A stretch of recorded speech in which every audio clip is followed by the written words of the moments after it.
Ito yung tablet na around 6 to 10,000 pesos lang. Grabe kasiksik sa specs. By the way guys, this is the ITEL Vista Tab 30 GT. Another budget tablet from ITEL. Ilang araw ko na rin gamit to and masasabi ko lang, isa talaga to sa mga sulit na tablet na pwedeng mabili ngayon from ITEL. So tara, umpisahan na natin itong video natin.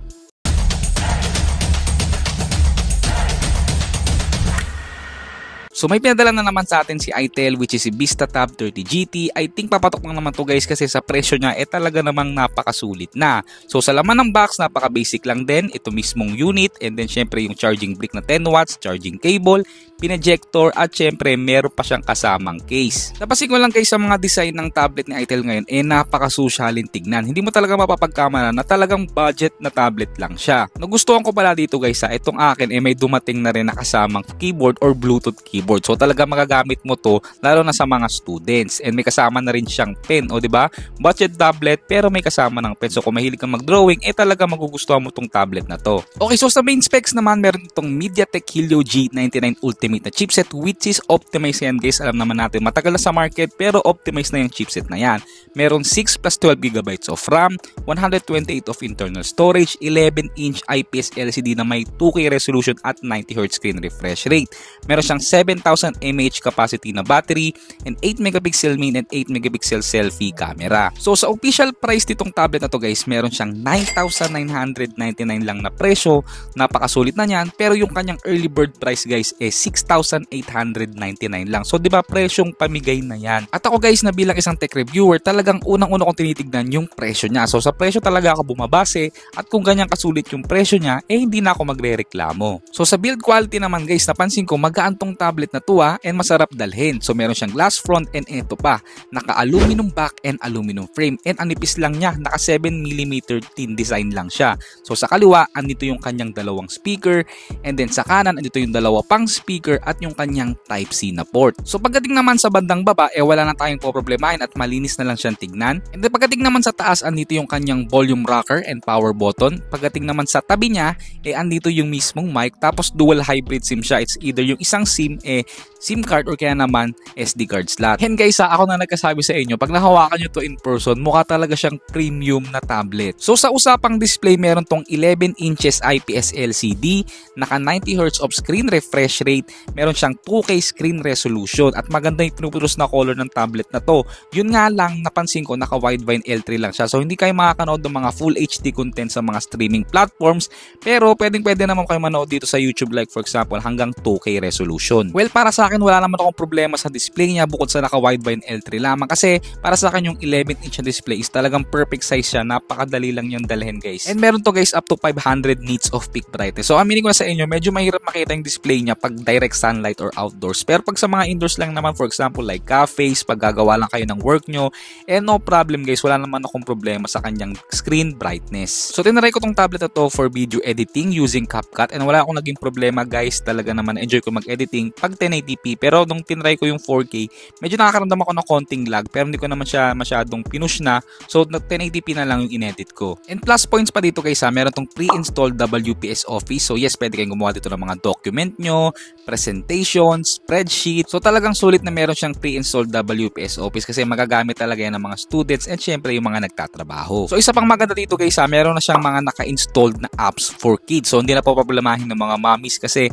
magugustuhan to ng mga bata like iDraw, Learning Center, Kids Park. For example, itong isang to may 4K12 and 4Kids. So maraming video dito or kung iba't iba pang klase na pwede mapag-aralan ng mga bata kagaya ng for business, for chemistry, English, physics at napakadami pa. Actually guys, gamit na gamit ko rin yung kasama niyang keyboard and for multitasking naman nakakatuwa kasi meron na rin siyang split screen. So kahit sabay nakabukas yung dalawang apps na yan, napakasmooth at wala akong naging problema. And ito pa ang kukumpleto sa tablet na to meron siyang 4G connectivity. So pwede mong lagyan ng dalawang SIM card and di mo na kailangan mag-hotspot sa phone mo, di ba? Usually mga tablet na budget or kahit ngayong mga mamahalin walang SIM tray or walang SIM card, ito pwede mong lagyan ng SIM card. So sa connection naman niya, wala rin ako naging problema. 4G okay na yan, depende pa rin yan sa lugar kung nasan kayo. And isa pa pala guys, naka-quad speaker na rin to. May dalawang speaker sa kaliwa, may dalawang speaker din sa kanan. So talagang may enjoy nyo to guys for entertainment, manood ng movies. And tuwang-tuwa sa speaker niya guys pero kayo pa rin ang humusga. Pero napakamura lang nung kanyang presyo. So talaga guys, talakayin natin kung sulit pa tong tablet na to or hindi. Yo, what's up guys? I'm Rel D. Guzman. Welcome back again to my YouTube channel. And ngayon, I think tablet season na naman kasi kaliwat kanan yung mga brands na nagre-release ng tablet. And syempre, hindi papahuli si itel. So ngayon, may release sila which is the VistaTab 30. So see guys maganda yung speaker niya. Hindi ganun kabuong buo yung bass pero malakas at buo talaga yung tunog. So approve sa akin yung speaker ng tablet na to. So sa processor naman niya guys, this is powered by MediaTek Helio G99 Ultimate. Kanyang GPU is Mali G57MC2.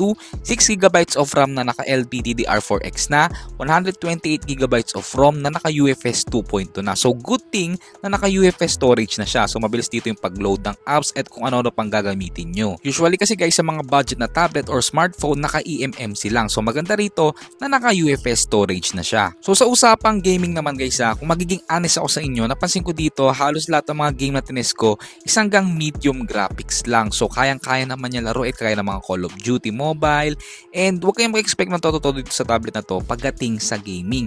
Yes, hindi siya pang flagship level, but still, pwedeng-pwede kayo maglaro dito guys. And yes guys, smooth din to for gaming. Hindi ako nakaramdam ng kahit anong lag or frame drops. Napansin ko lang na pagkatagalan, medyo hindi ganun kabilis yung touch response ng kanyang display. Pero ayun nga guys, hindi naman siya big deal sa akin kasi nakakapaglaro naman ako dito ng maayos. Pero ito hindi talaga to for heavy gamers.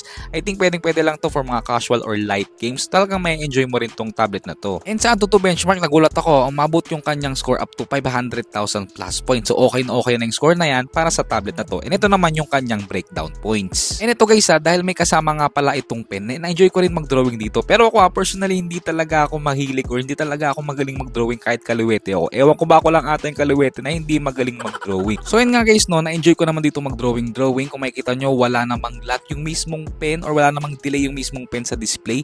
And napansin ko rin walang palm rejection yung mismong tablet. Kahit nakalagay sa box nung pen, meron siyang palm rejection. So I'm not sure kung gagana yung palm rejection ng pen na to sa ibang tablet. So sa battery naman, since ilang araw na rin namin ginagamit to, natuwa kami na meron tong 7,000 mAh na capacity. So malaki-laki na yung battery niya. So pag light use lang guys, tumatagal siya ng 1.5 araw. Pero pag heavy use, kaya naman niya ng maghapon. So sa charging time naman niya, from 10% to 100% is inaabot ng 2 hours and 50 minutes. So since naka 10 watts lang to guys, asahan nyo na matagal talaga siya mag-charge. Sa camera naman guys, meron tong 8 megapixel main, 8 megapixel selfie, and it can record up to 2K at 30 FPS sa rear and 1080p at 30 FPS sa front. Hindi ko lang nagustuhan yung video quality niya pa nagre-record ako so hindi ko na shinare. Pero pagdating naman sa mismong camera, acceptable naman na siya para sa isang tablet. So sa mismong camera naman niya guys, ayan kung mapapansin nyo, hindi ganun ka masyadong detailed.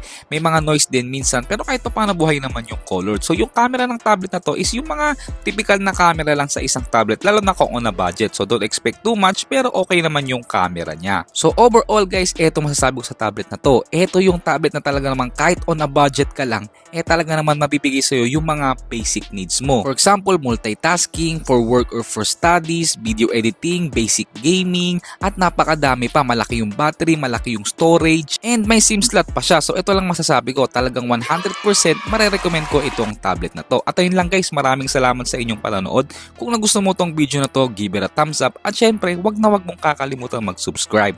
Peace!